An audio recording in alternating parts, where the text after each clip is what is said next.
안녕하세요. 제 이름은 서성환이고요. 한국 나이로는 31살이고요. 만으로는 30살입니다. 지금 애니맨이라는 회사에서 대리라는 직책으로 근무하고 있고요. 네, 잘 봐주십시오. 제가 맡은 일은 영업관리직이긴 하지만 지금 현재 저희가 인원이 좀 부족하다기보다는 너무 바빠서 제가 많이 현장을 뛰는 경우도 많은데요. 일상생활에서 일어날 수 있는 모든 일들 저희가 지금 다 편의를 제공을 해드리니까 네, 제공을 해드리고 있습니다. 네, 저희 애니맨이라는 회사는요, 일상생활에서 일어날 수 있는 모든 일, 그러니까 하다못해 먹고 자는 것까지 하기 힘들거나 아니면은 도움이 필요하거나 아니면 뭐 외롭거나 뭐든지 필요하실 때는 전부 다 부르시면 돼요. 저희는 그 모든 걸 다 합니다. 물론 합법적인 것만 다 해드립니다. 대신 단지 저희는 그거를 돈이라는 이제 금전적인 걸로 받는 거지만 고객들은 그거에 대한 뭐라고 해야 되지? 뭐라고 해야 되나? 단어가 생각이 안 나네요. 하여튼 그렇습니다. 알아도 좀 뭐라고 해야 되지? 일단 제가 이 일하면서 제일 조금 저는 재밌었는데 그 손님들이 일단 벌레 진짜 많이 무서워하세요. 벌레 저희는 그냥 저는 잡으면 되는데 그 당사자는 생명의 위협을 느끼세요. 그래서 쳐다도 못 보세요. 아예 그런 것도 재밌고요. 그리고 저희 죄송합니다. 장애인 업어주는 것도 있어요. 항상 장애인 키도 180이에요. 몸무게가 80kg 정도 나가세요. 다가 하반신이 마비가 되셔서 엄청나게 무겁습니다. 근데 그분을 업고 4층까지 올라가야 되는 거. 그거 되게 자주 하거든요. 근데 그런 거는 좀 보람도 있고, 그런 것도 있고, 이것저것 정말 많아요. 뭐, 고양이 시체 치워주는 것도 있었고, 안 좋은 것도 있고, 좋은 것도 있고. 고양이 시체가 좀 파격적인가요? 네, 제가 보통 오후 12시에서 2시 사이에 일어나요. 일어나서 씻고 밥 먹고 그리고 출근해서 이제 여기 일을 하고요. 일을 하면은 이제 새벽 4시에 끝나서 아, 제가 여기서 이제 애니맨에서 생활심부름 일을 하는데 이걸로 12시간 동안 일을 하고 그리고 일을 끝나고 집에 들어가서 또 씻고 그리고 바로 잠듭니다. 태어난 곳은 충청북도 보은이라는 곳에서 태어났고요. 지금 현재 살고 있는 곳은 서울시 서초구 양재동에 살고 있고요. 지금 제가 태어나서 여기서 한 28년 정도 살고 있습니다. 취미는 음악 듣는 거 좀 좋아하고요. 오토바이 타는 거 좀 좋아해요. 바람 맞는 거 이런 거. 그리고 네, 그래서 이 일을 하게 된 것 같아요. 오토바이를 타면서 요즘 덥잖아요. 더운데 이제 오토바이를 타고 가면은 바람이 이제 부딪히면서 시원해지잖아요. 그 시원한 그 상쾌함? 네, 이런 게 좋고요. 그리고 지금도 운전은 하면서 음악은 항상 들어요. 한쪽 귀에만 이어폰을 꽂고 음악을 들으면서 즐기면서 하고 있어요. 저희 가족 관계는 저랑 어머님이랑 제 남동생이 하나 있고요. 저희 어머님은 지금 원래는 저희랑 같이 살아야 되는데 지금 외할머니께서 좀 몸이 좀 불편하셔서 그 시골에 좀 주로 많이 계시고요. 그리고 저랑 지금 동생이 아까 말씀드린 양재동에서 둘이서 살고 있습니다. 제가 어렸을 때는 잘 기억은 안 나는데 주로 지금 저희 시골 제가 태어난 곳에 자주 가서 거기서 조금 뭐라고 해야 되나 자연이랑 좀 놀았다고 해야 되나 자연에서 놀았다고 해야 되나 하여튼 이렇게 좀 뛰어놀고 이렇게 많이 천방지축으로 좀 많이 컸고요. 그다음에 10대 때는 좀 안 좋은 일들이 조금 몇 가지가 겹치고 해서 조금 방황도 조금 했었어요. 그리고 이제 그때 조금 나쁜 짓도 조금 해보고 해서 지금은 이제 어른이 돼서 어렸을 때 좀 미리 그 나쁜 짓 같은 거 이런 걸 좀 많이 해봐서 그런지 금방 또 정신을 차리게 되더라고요. 그래서 그런 것도 이제 안 할 뿐더러 지금은 정말 모든 일을 감사히 하면서 좀 열심히 하려고 하고 있어요. 근데 제가 여태까지 살면서 가장 안 좋았던 적이 아마 10대일 것 같아요. 그때 중학교 15살 때, 15살 때쯤에 저희 어머님이랑 아버님이랑 이혼을 하셨는데 아버님이 도박 때문에 다 탕진을 하셔서 그것 때문에 이혼도 하셨는데 그리고 나서 제가 저희 가족 어머님이 이제 힘들게 저를 키우고 계시는데 그리고 한 달인가 지나서 저희 집에 불이 났었어요. 그래서 불이 좀 심하게 나서 진짜 가전제품들이 다 녹아내리고 그래서 진짜 남아있는 게 하나도 없었을 정도로 지금 현재 그래서 그때 딱 건졌던 게 두 개가 있는데 제 어렸을 때 제 동생이랑 저랑 어렸을 때 사진 딱 두 장이 있어요. 그게 저희 어머니 보물이에요 지금. 그래서 아마 그때 그 사건 이후로 제가 좀 방황을 많이 했었던 것 같아요. 안 되려면 안 되는 거구나 이런 마음가짐 때문에 조금 그랬던 것 같고요. 반대로 살면서 가장 좋았을 때 특별히 그렇게 생각하지는 않았었는데 지금 이 순간인 것 같아요. 그냥 항상 좋은 것 같아요. 지금은 일하면서도 제가 좋아하는 일을 지금 하고 있어서 지금 기분도 좋고 즐겁고 그래서 시간도 너무 빨리 가고 있어요. 그래서 아마 지금이 가장 즐겁지 않은가 생각합니다. 제가 제가 저희 어머님이 그 10대 때 그 아버님이랑 이혼하시고 불도 나셨잖아요. 그리고 제가 또 방황도 많이 했어요. 근데 제가 그 당시에 어머님께서 그 화장실에서 담배를 피시는 걸 봤어요. 담배를 피시는 것 같아요. 저희 어머니는 원래 담배를 안 피시고요. 그다음에 죄송합니다. 항상 밝으신 분이셨는데 우시면서 담배를 피시더라고요. 근데 제가 그때 소변을 보려고 했나? 하여튼 볼일을 보러 화장실에 문을 열었는데 어머님이 딱 보시고 놀라서 담배를 끄시더라고요. 그거 보고 여쭤봤죠. 어머님 왜 그러십니까? 어머님이 저희를 키우는 동안 어머님이 배우신 게 없으시니까 몸으로만 때우시는 거잖아요. 청소를 한다든지 몸이 많이 아프시고 그런데 약은 사 먹지 않고 그 돈 아껴서 저희를 뭐 더 주면 더 주지. 그래서 그 사실을 그때 어머님이 그때 조금 울면서 얘기하시더라고요. 그때 아 이렇게 있으면 안 되겠다 라고 해서 생각을 고쳐먹고 제가 17살 때 학교도 그만뒀어요. 고등학교도 그만뒀는데 그거를 17살 때 그 말쯤에 그러니까 겨울에 보고 마음을 잡고 18살 때 4월 달인가 검정고시 합격했어요 고등학교가. 그래서 그 다음부터 이제 일을 해서 어머님이 최대한 손 덜 힘들게 하려고 그렇게 됐던 것 같아요. 네, 제가 살아가면서 제가 가슴속에 담아두고 있는 말이 하나 있어요. 그 말을 지키려고 정말 노력을 많이 하는데요.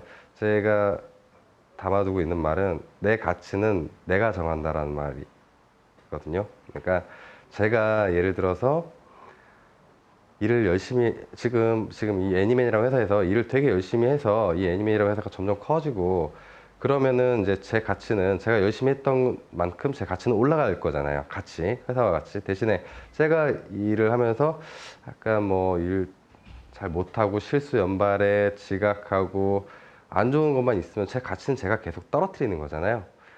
그래서 저는 남이 저를 평가하는 것보다 제가 제 자신을 하고 싶어요. 그래서 제 가치를 항상 높이고 싶어서 제, 제 가치는 제가 정한다는 말을 제 삶의 모토로 정하고 있어요. 그게 그 삶의 모토여서 네, 그러니까요. 삶의 모토에서 그 일을 예를 들은 거고요. 제 가치는 그냥 제가 결정하는 것. 뭐든지 다.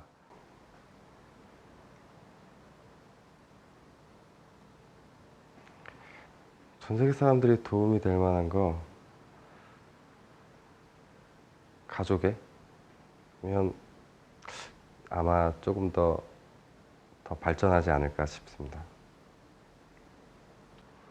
제가 살아오면서 저에게 가장 큰 영향을 미친 사람은 저희 어머님 같아요. 어머님이 진짜 정말 대단하신 게 그 중학교 때 그렇게 이혼하시고 나서 혼자서 힘든 일이란 힘든 일을 다 하시면서 저희를 이만큼 키워놨잖아요. 그걸 보면서 자기는 뭐 쓸 것도 못 쓰면서 입을 거 못 입고 그러시면서 저희 이만큼 키워온 게 너무 고맙기도 하고 정말 진짜 멋있어 보이기도 해요. 그래서 제가 저 일을 되게 열심히 하는 편이에요. 그런데 그걸 아마 저희 어머님한테 배운 것 같아요. 모든 일을 해도 열심히. 그래서 항상 무슨 일을 하든 좀 빠른 진급이라든지 좀 이쁨도 많이 받는 편이고요. 저희 어머님한테 그런 걸 좋은 걸 다 배운 것 같아요. 그래서 지금도 항상 고마워하고 걱정도 되죠. 저희 가족은 다 진짜 관계가 되게 좋아요. 그래서 서로 막 보듬어주고 감싸 안아주고 지금 되게 자주 만나기도 자주 만나고요. 연락도 자주 하고요. 한 달에 한 1, 2주는 만나는 것 같아요. 제 동생이랑 관계는 어렸을 때는 싸우다기보다는 제가 많이 괴롭혔죠. 괴롭혔는데 지금 동생이 20살 되고 나서부터는 그게 미안해서 오히려 조금 많이 챙겨주고 하다 보니까 지금은 진짜 서로 정말 많이 챙겨주고 되게 사이가 되게 좋아요. 진짜 친한 친구보다 오히려 더 좋은 것 같아요. 저희는. 근데 동생이랑 저랑의 목표가 아니고 저희 가족의 목표인데요. 일단 어느 정도 이제 돈을 많이 모아서 작은 가게부터 시작을 하고 싶은데 가게를 해서 제 동생이 요리를 잘해요. 요리 자격증도 2개인가 있고요. 그래서 요리를 잘하는데 동생이 주방을 보고 이제 바깥에 혹시라도 배달 같은 거 있거나 그러면 제가 하고 어머님은 카운터랑 서빙 같은 거 보고 이게 저희 가족 목표고요. 그리고 사실 동생이랑 저랑 친구처럼 지낸다고 말씀을 드렸잖아요. 제 친구들도 제 동생이랑 거의 친구처럼 지내요. 정말 다 친해요. 그래서 어디 가더라도 술을 먹으러 간다고 해도 다 같이 가고 무슨 일이 있다고 해도 다 같이 가고 물론 뭐 동생이 연인끼리 뭐 연애하러 간다고 그러면 그럴 땐 빠져주긴 하시지만 웬만하면 다 같이 해요. 어디 놀러 가더라도 같이 놀러 가고요. 제 꿈이 가족들이랑 행복하게 사는 게 지금 제 꿈이에요. 개인 꿈인데 근데 제 꿈뿐만 아니라 저희 동생도 그렇고 저희 어머님도 각자 꿈이 다 똑같아요. 우리 가족들 행복하게 사는 게 각자 꿈이에요. 다른 나라들은 잘 모르겠지만 저희 한국은 되게 가족애가 끈끈해서 궁극적인 꿈은 뭐 보통 일반 분들도 우리 가족 행복하게 우리 가족 잘 살게 이런 걸 가지고 살고 있는데 제가 그 작은 가게 정도 차린다고 했던 이유가 그걸 함으로써 저희 어머님이 나이가 들어서 아무것도 못하고 무기력하게 있는 것보다 소일거리 하시면서 즐거움도 찾으시고 또 가족이 하고 있는 일이니까 또 더 기쁜 마음으로 할 수도 있는 거고요. 그다음 동생도 자기 실력도 내뿜을 수 있으면서 거기에 이제 또 가족이라는 거에 묶여서 열심히 한 만큼 또 저희가 남는 것도 있고 이익도 있고 더 돈독해질 수 있잖아요. 자주 만날 수 있고. 그래서 전 차라리 그런 게 좋아서 그게 제 꿈이 된 것 같아요. 개인 꿈이면서도 가족 꿈이 된 거죠. 저희 나라가 저희 나라뿐만이 아닐 수도 있어요. 근데 느끼실 수도 있지만 없는 사람, 그러니까 가난하고 없는 사람이 불우이웃을 도와요.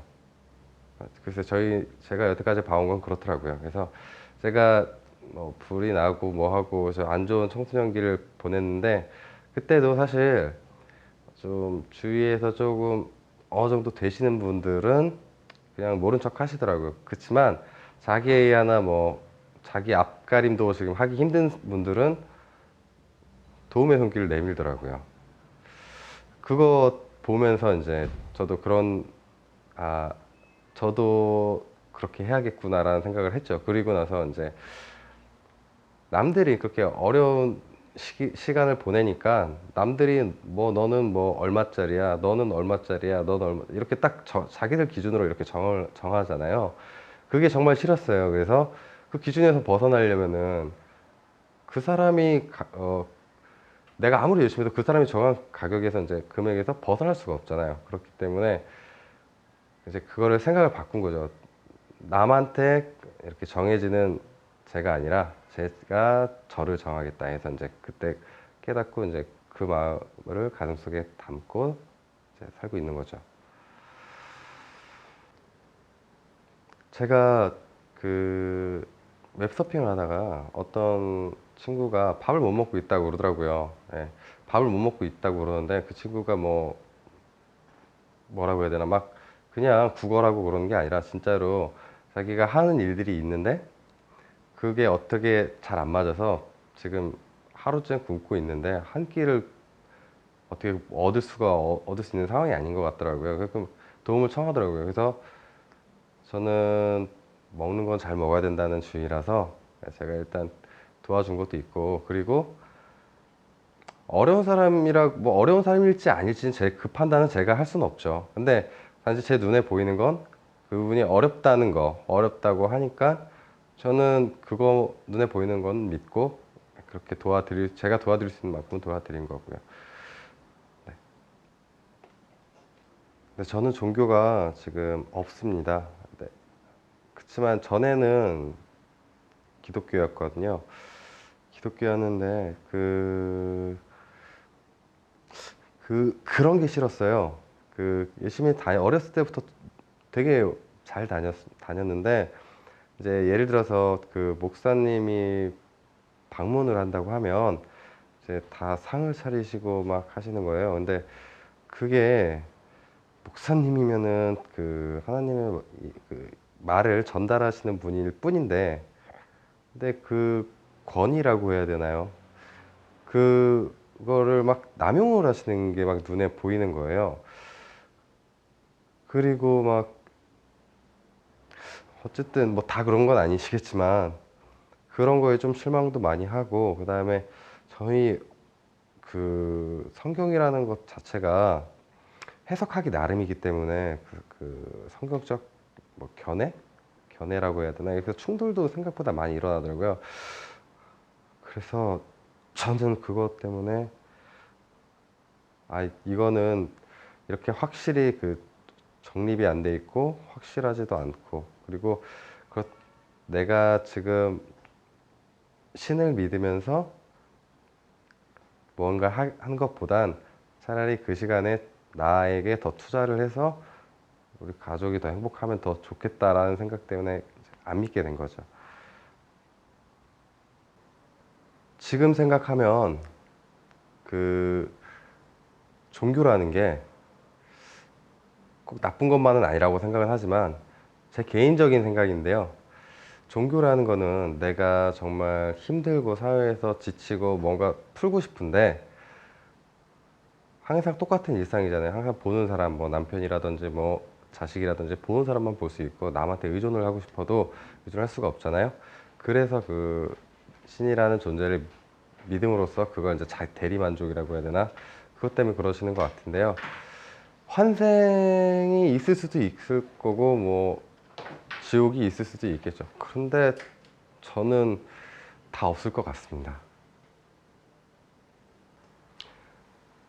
아시다시피 한국은 북한이랑 전쟁이 나고 나서부터 정말 많이 힘들었던 나라잖아요. 근데 그때부터 뭐 새마을 운동이니 뭐니 해서 이제 계속 점차 해서 지금은 세계적인 강국까지 올라와 있잖아요. 그래서 저희 나라 사람들 보면 모든 일에 열정도 갖고, 그 다음에 애국심이 되게 강하잖아요. 조국애가 되게 강해서 지금까지 이렇게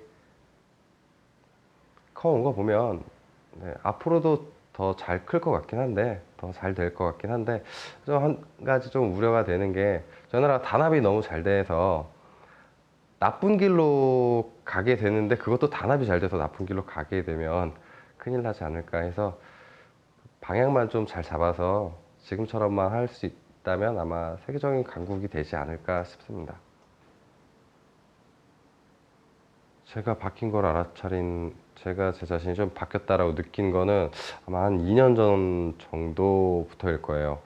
그러니까 어디선지는 정확하게 기억이 안 나는데, 제가 아까 말씀드렸던 그 제 모토 있잖아요. 그걸 어느 책에서 봤어요. 보고 나서 가만히 저를 생각해 봤는데, 여태껏 제가 떨어뜨리고 있었던 것 같아서, 그거 보고 그때부터 좀 바뀌었던 것 같아요. 그 책을 접하고 나서. 그 책이 뭔지 정확히 잘 기억이 안 나요.